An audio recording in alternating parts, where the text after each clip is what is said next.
इसका नाम बलवीर है। ये बहुत ही बड़ा शिकारी है।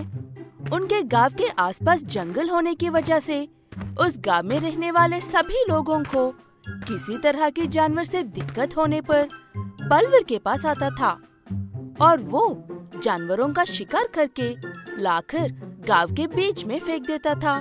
वो देखकर सब उसका नारा लगाते थे। उन्हें देखकर अपने आप में खुश हो जाता था बलवीर। पता नहीं तुम ना होते तो हमारा क्या होता। तुम महान हो, तुम ही शूरवीर हो। रहने दीजिए चाचा जी, आप भी ना कुछ ज्यादा ही कह रहे हो। ये कहते हुए बलवीर अपने घर चला जाता है। तभी उसके पास पड़ोसी गांव से एक व्यक्ति आता है। बेटा बलवीर, हमारे गांव में एक मगरमच्छ सभी गांव वालों को काफी परेशान कर रहा है।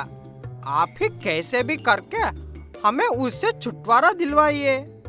ठीक से बताओ, शेर को मारना है या पकड़ना है? शेर नहीं साहब जी, मगरमच्छ। हाँ वही मगरमच्छ। मारकर पकड़ना है या पकड़कर मारना है या पकड़कर जिंदा छोड़ना है? मुझे ठीक से बताओ, करना क्या है? उसे खत्म कर दो बस, हमारी समस्या खत्म हो गई। ठीक है, मैं उसे देख लूंगा। आप जाओ, समझो तुम्हारा काम हो गया। सब वहाँ से चले जाने के बाद बलवीर एक फोन कॉल करता है। रे विक्रम, पड़ोसी गांव में एक मगरमच्छ लोगों को परेशान कर रहा है। हमेशा की तरह उसे भी तुम्हें ही मारना है।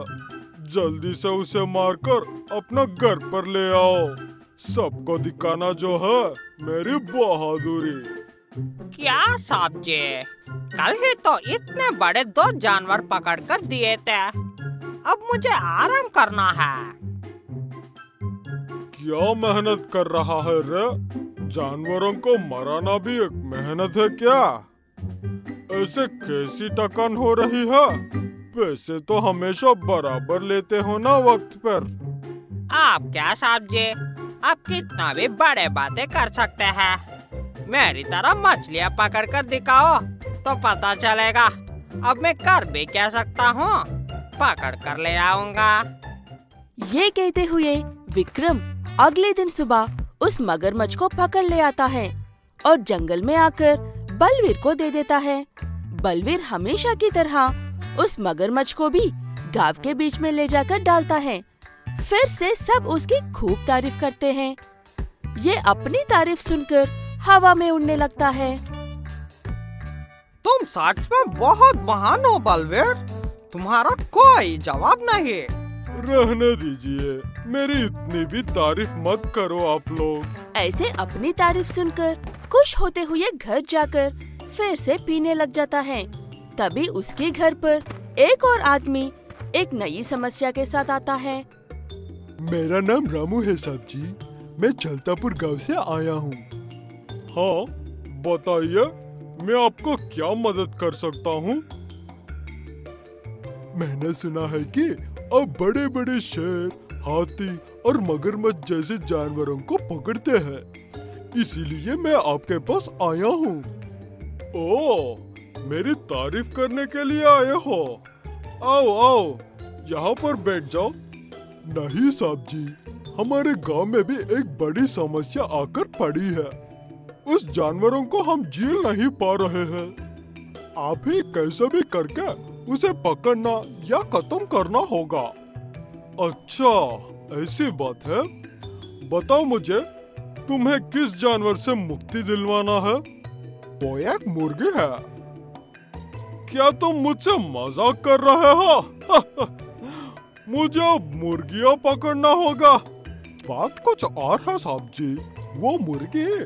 तुम्हें और कुछ कहने की जरूरत ही नहीं है। मैं उस मुर्गी को अपनी छोटी उंगली से पकड़ लूंगा। कुछ मत कहो आप। ये कहते हुए बलवीर रामू को बात करने दिया बिना ही वहाँ से भेज देता है। ये विक्रम को कुछ ज्यादा ही घमंड चढ़ गया है। अब उसे इस मुर्गी के बारे में बताऊंगा तो वो मेरी इज्जत निकाल देगा गांव में। इसीलिए मुझे ही उस मुर्गी को पकड़ना होगा। ये कहते हुए अगले दिन सुबह बलवीर कुछ भाले लेकर चलतापुर गांव जाता है। उस गांव को चलकर जाने की वजह से बलवीर थक जाता है और रास्ते में एक बड़ा सा पेड़ देखकर आराम से सोकर पीने लग जाता है। और इतने में कौन है बे तू? मुझसे चिपक कर बैठ रहा है। अभी अभी एक शहर को खाकर आया हूँ, इसीलिए मुझे भूख नहीं है, वरना अब तक तुझे एक ही निवाल में खा जाता। कौन है बे तू? सामने आकर बात कर, दम है तो। तू ही बाजू में हटकर देख मैं कौन हूँ। ये कहते हुए वो मुर्गी बलवीर को एक लत खींचकर मारती है। उससे बलवीर जाकर उतनी दूर गिरता है। उठकर देखा तो वो कोई पेड़ नहीं था, बल्कि उस विशाल मुर्गी के 2 पैर में एक पैर थे। क्या मुझे अब इसे मराना होगा? उस रामू ने मुझे समझाने की कितनी कोशिश की थी, फिर भी मैंने उसकी एक भी बात नहीं सुनकर घर भेज दिया। कम से कम मैं विक्रम को बेच सकता था, लेकिन खुद ही हीरो की तरह मारने चला आया। अबा क्या बक रहा है अपने आप में? वो तू ही है ना जो मुझे मारने के लिए आया था? ये कदम रखूंगा तो चटनी बन जाएगा तेरी। ये कहते हुए वो मुर्गी बलवीर के पास आ रही थी। मैं आपको कहाँ मार सकता हूँ मुर्गी जी?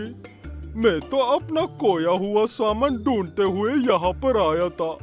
मुझे छोड़ दीजिए, मैं आपके पैर पड़ता हूँ।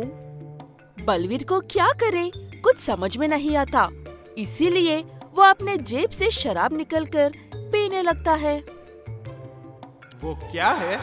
तब से पी जा रहा है, मुझे भी दे। ये आप जैसों के लिए नहीं है मुर्गराज जी। आप इसे पिएंगे तो नशे में चल जाएंगे। नशा नहीं है, कुछ नहीं है। इधर लाओ, तुम्हें मेरे बारे में नहीं जानते। ये कहते हुए वो मुर्गी बलवीर के पास से सारी शराब की बोतल्स लेकर एक ही झटके में सब पी जाता है और उसके अगले ही पल पर नशे की वजह से नीचे गिर जाता है। तभी वहाँ पर सारे छलतापुर वाले आते हैं और फिर से बलवीर की एक बार और तारीफ होती है। शाबाशी सुनने के चक्कर में आज मेरी जान पर आ गई थी बात। किस्मत अच्छी है, इसलिए मेरी जान बच गई है। अब से मैं ये सब कभी नहीं करूँगा। अमो। ये कहते हुए वहाँ से जाकर चुपचाप अपना नया व्यापार शुरू करता है बलवीर।